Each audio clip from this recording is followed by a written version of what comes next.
Today I'm going to show you how to add a tattoo to skin in Photoshop. So the first thing that you're going to do is open up your image into Photoshop, and I provided these images for this tutorial, so feel free to use these or you can use some of your own. But again, you're going to open up the image into Photoshop, and then we're going to duplicate that layer. So to do that, we're going to hit Command J or Control J if you're on a PC. And then we're going to use this layer that we've now created to make something that's called a displacement map. And a displacement map uses grayscale tones, so that would be blacks, whites, and grays, to add form and texture to another image. So to make a displacement map, we have to have a black and white image. So we're going to go ahead and take this layer that we've duplicated and desaturate it. We do that by going to Image, Adjustments, and then Desaturate. Now we also want to take just a little bit of detail out of this layer. So we're going to go to Filter, Blur, Gaussian Blur, and you just want it somewhere between 1 and 2 pixels. Okay, so 1.5 is fine here, but you just want it a little bit hazy, very subtle. So go ahead and hit OK. And then we are going to go ahead and save this. So I'm going to File, Save As, Dismap. And we want to make sure that it's a Photoshop document. So Photoshop is the format, and we'll hit Save and OK. And now we are ready to go ahead and turn off the visibility on this layer and start placing our tattoo on. So I'm going to go to File, Place Embedded, and then find the image for my tattoo. Now the image that I found is actually not a tattoo or even a design of a tattoo, but it is a drawing, an ink drawing, and I thought it looked very tattoo-like. So you don't actually have to use a tattoo for this. You can use something that's just a drawing. And as long as it kind of looks like a tattoo, that'll work. So here I've gone ahead and placed my image. We just hit enter once we have placed that onto our document. And I want to be able to see through this image so that I can see where I'm positioning it on my person. So I'm going to go ahead, and while I'm selected in this layer, I'm going to go up to my blend modes and select multiply. So now I'm going to go to my move tool. Make sure you have show transform controls checked. And then I'm going to start positioning this where I want it. Now I could do something that's just on one shoulder, maybe, kind of angle that a little bit.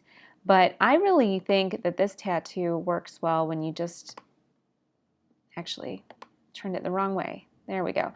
When you take it to the side, because it kind of has this perfect little scallop where her neck would be, or where her neck is. And that works really well. Now you can also scale this up or down. If you hold your shift key and you click and drag from the corner, then that'll work. Don't worry about any excess over her shoulders because we'll be taking care of that later. Okay, so once you have it kind of sized where you want it and positioned where you want it, we need to add that displacement map, and that's going to make this just be a little distorted so that it looks more like it's wrapping around her skin and not just kind of sitting on top of her skin. So I am going to go to Filter, Distort, Displace, and then for horizontal and vertical, you want to put a 5 in each of those boxes. Under Displacement Map, you want Stretch to Fit, and undefined areas should repeat edge pixels. Hit OK, then we will find our displacement map. So make sure you remember what you titled that.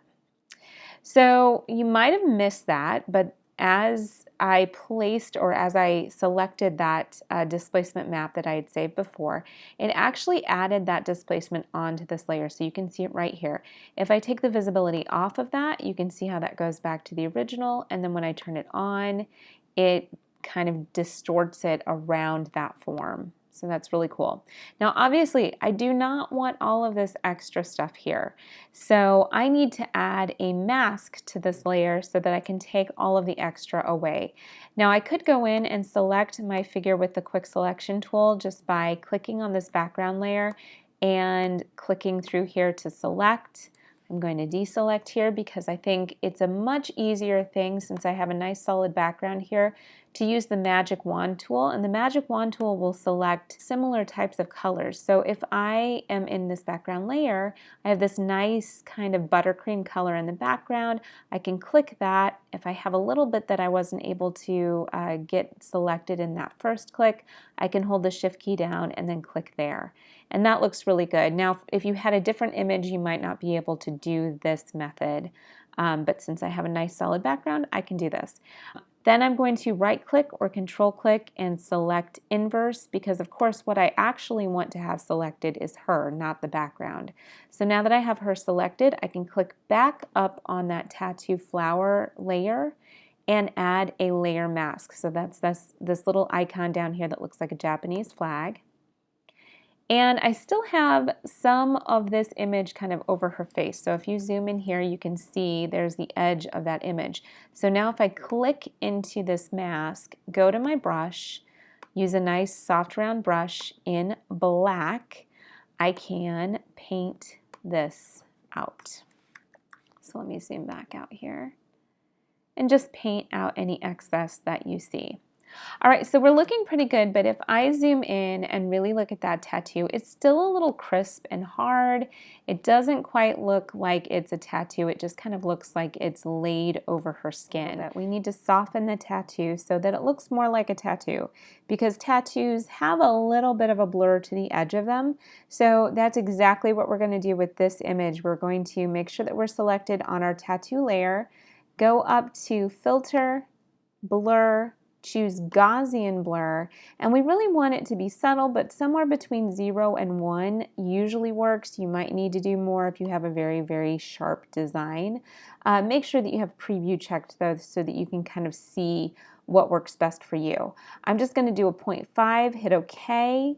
And now you can see Gaussian blur has been applied to this layer. If I take the visibility off, you can see that's very crisp before, and then when I put that on, that just softens that a little bit. So we want this to have a little bit more of her skin texture, and to do that, we're going to take this background layer, this original layer, and duplicate it again. So just Command J or Control J. Then we'll click and drag this up to the top. And we are going to create a high pass filter with this. So I'm going to go to Filter, Other, High Pass.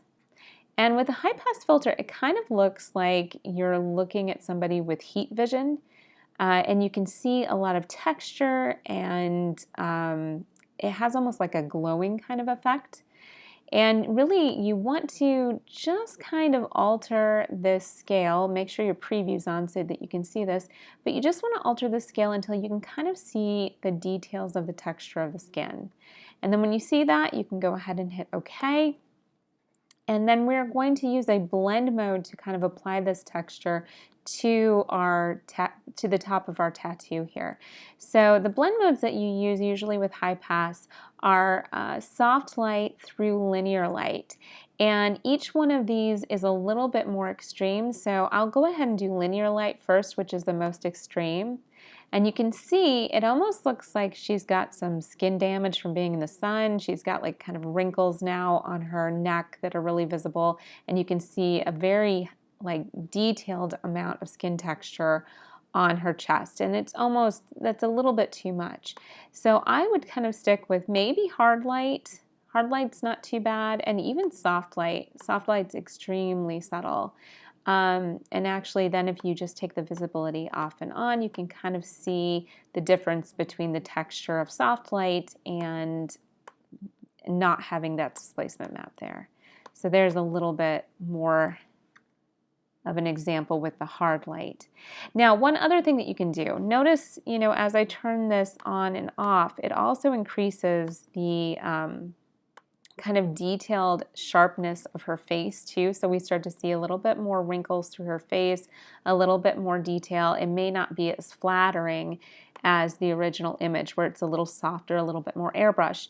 So if you don't want to see everything with this kind of high pass filter, you can put a mask on here and then go in with your black brush again and just paint these areas out so they're just a little bit softer. So that is pretty much it, and now you know how you can apply a tattoo to skin in Photoshop. So have fun creating with this.